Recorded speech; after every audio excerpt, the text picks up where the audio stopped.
Hello everyone, welcome to Aspirants Adda. Let's start today's editorial analysis. आज हम 4 article पढ़ने वाले हैं. पहला है ending encryption, second power play to bring the digital ecosystem to heel. ये दोनों क्योंकि सेम टॉपिक से रिलेटेड हैं तो एक साथ ही कंबाइन करके हम इन्हें पढ़ेंगे. तो सेकेंड आर्टिकल हमारा फिर होगा द इंडियन मॉडल ऑफ को एग्जिस्टेंस एंड थर्ड है recognising caste based violence against women. तो चलिए शुरू करते हैं हमारे पहले आर्टिकल से जो कि है ending encryption and power play to bring the digital ecosystem to heel. तो फ़िलहाल अभी गाइडलाइंस जारी की हैं न्यू आईटी रूल्स जिनका फुल फॉर्म है information technology intermediary guidelines and digital media ethics code rule 2021. इसमें क्लॉज है ट्रेजेबिलिटी क्लॉज जिस पे विवाद चल रहा है.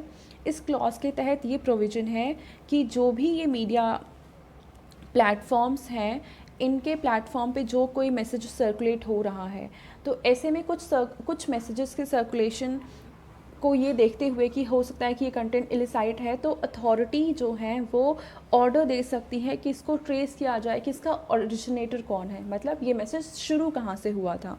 तो ये डिजिटल मीडिया के जो प्लेटफॉर्म्स हैं इन पे रिस्पॉन्सिबिलिटी आ जाती है कि ये देखें ट्रेस करें कि ओरिजिनेटर कौन है उस मैसेज का. और अगर ये ओरिजिनेटर को फाइंड आउट नहीं कर पाते हैं तो ऐसे में इनके प्लेटफॉर्म पे कुछ इलिसाइट कंटेंट है इसके लिए इनको ही रिस्पॉन्सिबल माना जाएगा. तो ऐसे में व्हाट्सएप ने इस प्रोविज़न के against high court Delhi high court में पिटीशन फाइल किया है और ये कह रहे हैं कि ये जो ट्रेजेबिलिटी का क्लॉज है ये प्रिवेसी के राइट का वायलेशन है, उसका उल्लंघन करते हैं. कैसे?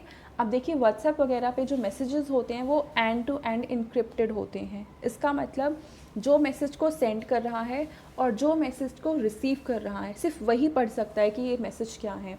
बीच में कोई भी थर्ड पार्टी इस मैसेज को नहीं पढ़ सकती है. तो अगर ट्रेजेबिलिटी का क्लॉज लाया जाता है और ट्रेस किया जाता है कि ओरिजिनेटर कौन है मैसेज का तो ट्रेस तभी किया जाएगा जब उस किसी थर्ड पार्टी की एक्सेस बनाई जाएगी इस मैसेज में. इसका मतलब प्राइवेसी का उल्लंघन होगा यहाँ पे. तो इसी की वजह से इस क्लॉज की वजह से ही व्हाट्सएप ने पिटीशन फाइल किया है हाई कोर्ट में. अब गवर्नमेंट का यहाँ पे कहना ये है कि privacy is not an absolute right, ये कोई एब्सोल्यूट राइट नहीं है and that the traceability obligation is proportionate and sufficiently restricted. यानी यहाँ पे जो ये क्लॉज है ट्रेजेबिलिटी का वो मनमाने तरीके से यूज़ नहीं किया जाएगा. इस पे भी सफिशिएंट रेस्ट्रिक्शंस लगाई गई हैं, चेक्स एंड बैलेंसेस हैं ये इंश्योर करने के लिए कि इस क्लॉज का गलत यूज़ ना किया जाए. ये स्टैंड है गवर्नमेंट का. अब गवर्नमेंट इस क्लॉज में क्या है कि इसको कैसे इम्प्लीमेंट किया जाएगा. अगर गवर्नमेंट एजेंसी या फिर कोर्ट ऑर्डर देते हैं कि ट्रेस किया जाए ऐसे मैसेजेस को, मतलब कि गवर्नमेंट एजेंसी के द्वारा या कोर्ट के द्वारा ही ऑर्डर दिया जाएगा इस क्लॉज को इम्प्लीमेंट करने के लिए, यूज़ करने के लिए. कोई और इस क्लॉज को यूज़ नहीं करवा सकता है. और साथ ही साथ ये तभी इम्प्लीमेंट किया जाएगा, यूज़ किया जाएगा जब कोई ऑल्टरनेटिव नहीं है. अगर कोई भी ऑल्टरनेटिव अवेलेबल है हमारे पास तो हम उसी को यूज़ करेंगे. जब हमारे पास कुछ भी ऑल्टरनेटिव नहीं है तभी हम इस क्लॉज को यूज़ करेंगे. तो ऐसे में सुप्रीम कोर्ट की एक जजमेंट है जिसको हम कहते हैं KS Puttaswamy judgment of supreme court. इसमें सुप्रीम कोर्ट ने कहा है कि any restriction on the right to privacy must be necessary, proportionate and include safeguards against abuse. यानी कि कोई भी रेस्ट्रिक्शन है जो कि राइट टू प्राइवेसी पे लगाई जाती है तो वो बहुत ज़रूरी होनी चाहिए और उतनी ही लगाई जानी चाहिए. मतलब रेस्ट्रिक्शन उतनी ही लगाई जानी चाहिए जितनी कि ज़रूरी हो और किसी चीज़ को सेफ गार्ड करने के लिए जितनी ज़रूरी है उतना ही इम्प्लीमेंटेशन किया जा रहा है और इसका अब्यूज़ नहीं किया जा रहा है. तभी हम रेस्ट्रिक्शंस लगा सकते हैं. यानी चेक्स एंड बैलेंसेस के साथ ही रेस्ट्रिक्शन लगाई जाएंगी इसका मिसयूज़ करने के लिए इसको यूज़. तो अब यहाँ पे एक प्रॉब्लम और है, वो क्या है? Lack of any system of independent oversight over tracking request made by the executive. यानी एग्जीक्यूटिव कोई ऑर्डर देती है किसी किसी इस तरह के क्लॉज को इम्प्लीमेंट करने के लिए, तो होगा क्या कि एग्जीक्यूटिव ये ऑर्डर सही तरीके से दे रही है या इसके पीछे एक रीज़नेबल रीज़न है या नहीं है, उसको देखने के लिए कोई इंडिपेंडेंट बॉडी नहीं है जो इसको ओवरसाइट कर सके, जो कि देख सके कि इस क्लॉज को सही तरीके से यूज़ किया जा रहा है या फिर इसका गलत तरीके से इस्तेमाल तो नहीं किया जा रहा है। तो यहाँ पे एक प्रॉब्लम ये भी है कि कोई इंडिपेंडेंट ओवरसाइट करने के लिए बॉडी नहीं है। फिर यहाँ पे किसी भी पर्सन का नाम छुपाना, उसे अनोनिमस रखना बहुत ज़रूरी है, स्पेशली उन केसेस में जहाँ पे जैसे विसल ब्लोवर्स वगैरह होते हैं, ये बहुत तगड़े तगड़े केसेस को बाहर निकाल के लेकर आते हैं जहाँ पे बहुत सारी प्रॉब्लम्स चल रही होती हैं।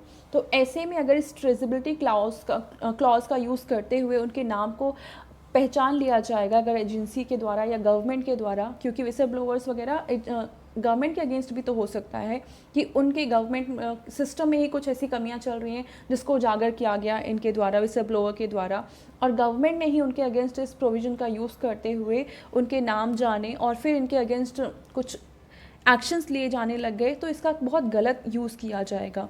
तो ऐसे में इनके नाम को छुपाए रखना बहुत ज़्यादा ज़रूरी है। तो यहाँ पे एक कमेटी का मेंशन है जो कि है BN श्री कृष्ण कमेटी की रिपोर्ट में कहा गया है कि जो गवर्नमेंट की पावर है, सर्विलेंस पावर जो है गवर्नमेंट की, वो बहुत ज़्यादा है और इस पर कोई कंट्रोल नहीं है, क्योंकि गवर्नमेंट के ऊपर कोई ऐसी बॉडी नहीं है जो सुपरवाइज कर सके कि गवर्नमेंट जो सर्विलेंस कर रही है वो कितना कर रही है, क्यों कर रही है, वो रीज़नेबल है या नहीं है। तो इसलिए गवर्नमेंट की पावर अनचेक्ड है यहाँ पे। तो ऐसे में गवर्नमेंट ही डिसाइड करे कि कब इस क्लॉज को इम्प्लीमेंट करना है, कब नहीं करना है, बिना कोई ऐसी बॉडी हुए जो इस को देख सके कि मतलब गवर्नमेंट की पावर पे चेक रख सके, ऐसी कोई बॉडी ही नहीं है। तो यहाँ पे गवर्नमेंट इस पावर को मिसयूज़ कर सकती है, ऐसा कहा जा रहा है। अगर हम देखें कि इस सिस्टम जो अभी लाया जा रहा है, इसके पहले क्या हमारे पास कुछ तरीके थे जिससे हम पता कर सकते थे कि क्या चल रहा है, या हम किस तरीके से किसी अगर इलिसाइट कंटेंट किसी प्लेटफॉर्म पे घूम रहा है तो कैसे पता कर सकते थे। तो उसके लिए ऑलरेडी कुछ IT रूल्स थे, जैसे कि IT रूल आया था कब, 2000 में। तो उसमें section 69 sub clause 3 of IT act और IT रूल्स जो 2009 में आए थे, ये दो अलग अलग चीज़ें हैं। IT act of 2000 and IT rules of 2009। तो इस 2009 के रूल्स में रूल 17 एंड 13, इनमें ये प्रोविज़न है कि ये जितने भी प्लेटफॉर्म्स हैं, अगर इनके पास टेक्नोलॉजी अवेलेबल है तो ये मैसेजेस को डिक्रिप्ट करेंगे और असिस्टेंट प्रोवाइड करेंगे गवर्नमेंट एजेंसीज़ को या अथॉरिटीज़ को जिनको ये इस तरह की रिक्वायरमेंट है। यानी कि कुछ मैसेज को डिक्रिप्ट करके फिर गवर्नमेंट को असिस्टेंस प्रोवाइड की जा सकती थी अगर उन्हें रिक्वायरमेंट होती ऐसे केसेस में, ठीक है। तो इसका मतलब हम वहाँ पे भी फाइंड आउट कर सकते थे किसी इलिसाइट कंटेंट को अगर हम फाइंड आउट करना चाहते थे, और उसमें हमें फिर ये जो एंड टू एंड इंस्क्रिप्शन का जो क्लॉज है उसको तोड़कर फिर हमें देखना पड़ता कि क्या मैसेजेस किए गए हैं।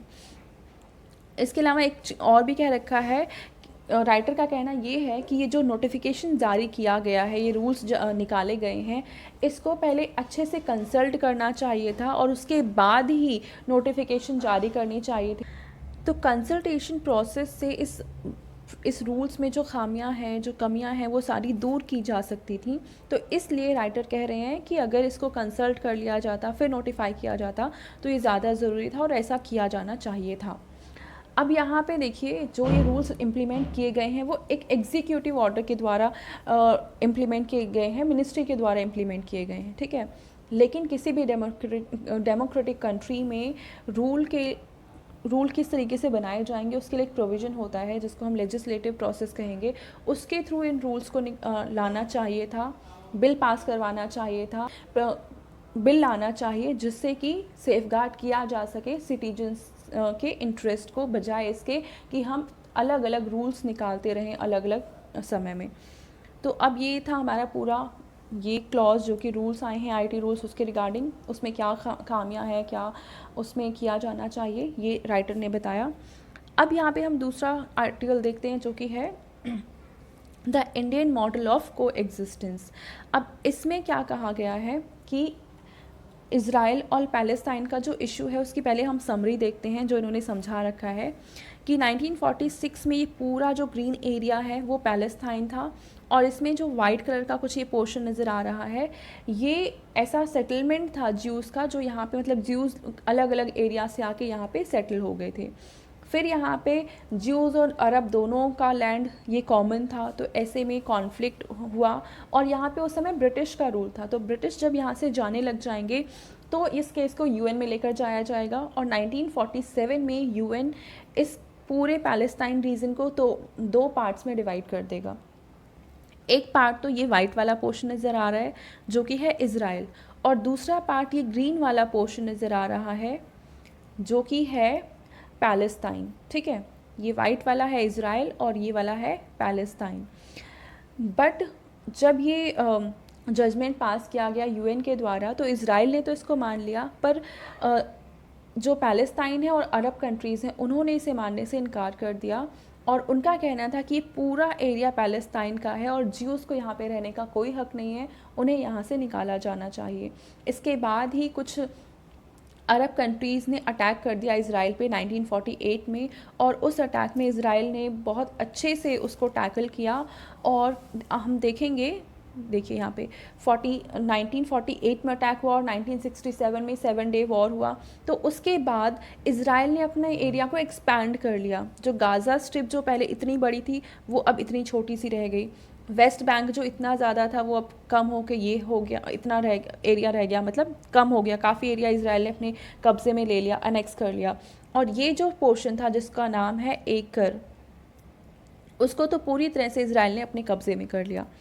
उसके बाद हम देखेंगे कि 2014, अगर हम 2014 का देखें और करंट का सिनेरियो ये देखें कि इस एरिया को इसराइल और ज़्यादा अनेक्स करते जा रहा है, और यही कॉन्फ्लिक्ट का कारण बना हुआ है इसराइल एंड पैलेस्तीन में। पैलेस्तीन को ये पूरा एरिया चाहिए था, इसराइल मान गया था इस एरिया में, पर क्योंकि अरब कंट्रीज़ माने नहीं और उन्होंने इसराइल पे अटैक किया, और इसराइल ने उस अटैक को अच्छे से टैकल किया और धीरे धीरे ये एरिया को अनेक्स करता जा रहा है। और अब के हम टाइम में देखेंगे तो गाज़ा स्ट्रिप ये छोटी सी बची है, और ये वेस्ट बैंक जो इतना बड़ा था पहले हम देखेंगे इतना पूरा एरिया था, अब वो सिमट के इतना सा रह गया है। तो ये इसलिए हो रहा है क्योंकि यहाँ पे ज्यूज़ के बीच में और पैलेस्टीनियन लोगों के बीच में कॉन्फ्लिक्ट्स हैं, और अब इसराइल लगातार पैलेस्टीनियन एरिया को एनेक्स करता जा रहा है और पैलेस्टीनियन एरिया काफ़ी छोटा बचा है। तो ऐसे में जो राइटर हैं इस आर्टिकल के वो ये कहना चाह रहे हैं कि इस तरीके से इस कॉन्फ्लिक्ट को सॉल्व नहीं किया जा सकता है। या तो इसका एक सॉल्यूशन है कि 2 स्टेट फॉर्मूले को इम्प्लीमेंट किया जाए, यानी कि इसराइल और पैलेस्तीन 2 अलग अलग कंट्रीज़, जो कि 1947 का जो यूएन का वर्डिक्ट था उसके अकॉर्डिंग 2 कंट्रीज़ बन जाएं। पैलेस्टाइन अपने इलाके में इंडिपेंडेंट रहे, ऑटोनॉमस रहे, और इसराइल अपने इलाके में रहे। और अगर ये सिस्टम एक्सेप्टेबल नहीं है इसराइल एंड पैलेस्टाइन को, और 2 स्टेट का जो सॉल्यूशन है वो इम्प्लीमेंट अगर नहीं किया जा सकता है, तो ऐसे में इंडिया का मॉडल अपनाया जा सकता है इसराइल में। उसके तहत क्या किया जाएगा, देखिए ये पूरा जो एरिया है ये वापस में, इस पूरे एरिया को वापस में यूनाइट कर दिया जाएगा। मतलब कि इसराइल और पैलेस्तीन ये 2 अलग कंट्री नहीं रहेंगी, इन दोनों कंट्रीज़ को कंबाइन करके एक कंट्री बना दी जाएगी। और फिर यहाँ पे जो ज्यूज़ पॉपुलेशन है और जो पैलेस्टीनियन पॉपुलेशन है, ठीक है, इसराइल में फ़िलहाल ज्यूज़ पॉपुलेशन है और गाज़ा स्ट्रिप में और वेस्ट बैंक में पैलेस्टीनियन पॉपुलेशन है। तो इन दोनों पॉपुलेशन को इस पूरी जो बड़ी कंट्री बन जाएगी उसमें सेटल किया जाना चाहिए, और इस स्टेट को सेक्युलर स्टेट बना दिया जाना चाहिए। जैसे कि इंडिया में है अलग अलग रिलीजन, जैसे हिंदू हैं, मुस्लिम हैं, क्रिश्चियंस हैं, तो ये अलग अलग रिलीजन के लोग साथ में रह रहे हैं और हमारी कंट्री एक सेकुलर कंट्री है। उसी के तर्ज पे इज़राइल की जो कंट्री है उसको भी सेकुलर एंड डेमोक्रेटिक कंट्री बनाया जाना चाहिए, और वहाँ पे अलग अलग रिलीजन के लोग साथ में मिलकर रह सकते हैं। ये एक फिजिबल सॉल्यूशन हो सकता है जो कि ऑल्टरनेटिव है 2 स्टेट सॉल्यूशन का जो फ़िलहाल दिया आता गया है वहाँ पे इस प्रॉब्लम को सॉल्व करने के लिए, जो कि इज़राइल एंड पैलेस्टीन के बीच में प्रेजेंट है। तो ये हमारा सेकेंड आर्टिकल था। अब हम बढ़ते हैं थर्ड आर्टिकल की तरफ, जो कि है recognising caste based violence against women. तो देखिए हाल ही के समय में काफ़ी सारे केसेस हैं, जैसे हाथरस केस है, तो ऐसे कई सारे केसेस रिपोर्ट किए गए हैं जहाँ पे विमेन को सेक्सुअली असॉल्ट किया गया है, रेप किया गया है उनका। तो ऐसे में उन जो अक्यूज़्ड हैं उन पे रेप चार्जेस तो लगते ही हैं, लेकिन अगर ये वुमेन्स हैं जिनके अगेंस्ट सेक्सुअल क्राइम्स हो रहे हैं, वो अगर एससी या एसटी कम्युनिटी से बिलोंग करती हैं, तो उन पे एक और जो रूल है उसके अगेंस्ट, उसके तहत इन पे चार्जेस लगने चाहिए, और वो रूल है SC and ST prevention of atrocities act 1989। तो इसके तहत भी चार्जेस लगने चाहिए उन पर्सन पे जो कि वायलेट कर रहे हैं इन राइट्स को और अत्याचार कर रहे हैं महिलाओं पे। मतलब रेप के चार्जेस तो लगेंगे ही इन पे, साथ ही साथ SC ST prevention of atrocities act 1989 के तहत भी चार्जेस लगने चाहिए उन लोगों पे जो कि वुमेन्स के अगेंस्ट क्राइम कर रहे हैं, ऐसा राइटर का कहना है। पर यहाँ पे हम देखेंगे कि फ़िलहाल कुछ जजमेंट्स आए हैं, रूल्स को इम्प्लीमेंट किया है सज़ा सुनाते वक्त। पर जब ये कोर्ट हाई कोर्ट से सुप्रीम कोर्ट में ट्रांसफ़र हुए हैं, अपील की गई है सुप्रीम कोर्ट में, तब सुप्रीम कोर्ट ने भी सज़ा दी है इन अक्यूज़्ड को जिन्होंने ये क्राइम्स किए हैं, पर उनको जो सज़ा दी गई है वो IPC के तहत दी गई है। उन्हें SC एंड ST प्रोविज़न के तहत कोई सज़ा नहीं दी गई है। और यहाँ पे सुप्रीम कोर्ट ने जो कहा है वो ये कहा है कि अगर इन पर्सन को SC ST एक्ट के तहत कुछ सज़ा दी भी जाती है, तो वहाँ पे ये प्रूव करना बहुत ज़्यादा ज़रूरी हो जाएगा कि इन महिलाओं के साथ रेप इसलिए किया गया है क्योंकि ये SC या ST कम्युनिटी से बिलोंग करती हैं, और इसका कोई भी इसको प्रूव कर पाना बहुत मुश्किल है कि इनके अगेंस्ट क्राइम सिर्फ इसलिए हुए हैं क्योंकि SC एंड ST से बिलोंग करती हैं। तो इसलिए इस प्रोविज़न को इम्प्लीमेंट नहीं किया जा सकता है, और IPC के तहत ही इनमें क्राइम प्रूव किया जा सकता है कि हाँ इनमें क्राइम हुआ है या रेप किया गया है, और फिर उसके अकॉर्डिंग इन्हें सज़ा दी जाए। तो राइटर इस बात से खुश नहीं हैं, और वो कह रही हैं कि अगर इस तरह के क्राइम्स हो रहे हैं SC एंड ST महिलाओं के साथ, तो उनके साथ डबल प्रॉब्लम, मतलब डबल तरह का क्राइम हो रहा है और डबल एक्सप्लॉयटेशन हो रहा है उनका। पहला तो उनके साथ जो रेप अटेम्प्ट हो रहा है, सेक्सुअल असॉल्ट हो रहे हैं, वो क्राइम है, और दूसरा वो दलित महिलाएं हैं, तो उनके लिए वो एक डबल एक्सप्लॉयटेशन का कारण बन जाता है उनके साथ इस तरह की चीज़ें करने का। तो ऐसे में दोनों प्रोविजंस को इम्प्लीमेंट किया जाना चाहिए, दोनों प्रोविजंस को इन्वोक किया जाना चाहिए कोर्ट्स के द्वारा। तो पर इनके अपने ही प्रॉब्लम्स हैं, जैसे कि हाँ सुप्रीम कोर्ट ने बताया ही है कि SC and ST prevention of atrocities act को अगर इन्वोक किया जाए तो उसके लिए प्रूफ नहीं होंगे, तो इसलिए IPC के तहत इन क्राइम्स में सज़ा दी जाती है कोर्ट के द्वारा। तो आगे देखते हैं इसको इम्प्लीमेंट किया जाएगा या नहीं किया जाएगा, और अगर किया भी जाएगा तो किस तरीके से इसको इन्वोक किया जाएगा। मेनली देखो होता क्या है, SC एंड ST जो है प्रिवेंशन ऑफ एट्रॉसिटीज़ एक्ट, ये अलग अलग क्राइम्स में, यानी कोई भी पर्सन SC या ST है और उसके अगेंस्ट क्राइम हो रहा है इसलिए सिर्फ क्योंकि वो SC एंड ST कम्युनिटी से बिलोंग करता है और इस वजह से उस पर क्राइम किया जा रहा है, तब इस प्रोविज़न को इन्वोक किया जाता है। और जो भी पर्सन है जो इनके अगेंस्ट क्राइम कर रहा है या इनके राइट्स को एक्सप्लॉइट कर रहा है, तो उसको इस प्रोविज़न के तहत सज़ा दी जाती है। पर यहाँ पे प्रूव करना ज़रूरी हो जाता है कि इन पर्सन पे क्राइम इसीलिए किया जा रहा है कि ये SC या ST कम्युनिटी से बिलोंग करते हैं। तो जब तक ये प्रूव नहीं किया जाएगा इस प्रोविज़न को इन्वोक नहीं किया जा सकता है। तो ये था आज का हमारा पूरा एडिटोरियल डिस्कशन। आई होप आपको ये सारे आर्टिकल अच्छे से समझ में आए होंगे। अगर आपको ये वीडियो पसंद आए तो प्लीज़ इसको लाइक करें, शेयर करें।